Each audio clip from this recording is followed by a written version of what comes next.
امیر کا رویہ۔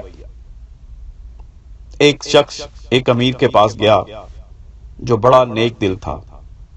اس شخص نے نیک دل امیر سے کہا، میں ان دنوں بڑا پریشان ہوں، سوالی بن کر آیا ہوں۔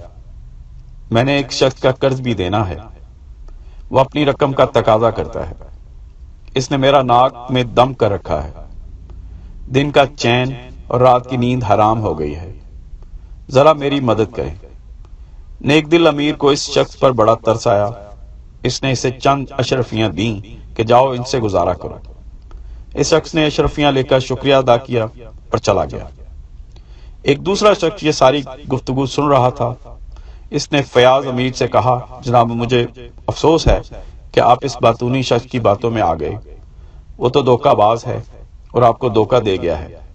امیر نے اس شخص کی باتیں سن کر جواب دیا، تم شاید ٹھیک کہتے ہو، مگر میں نے جو کچھ کیا ہے مجھے یہی کرنا چاہیے تھا۔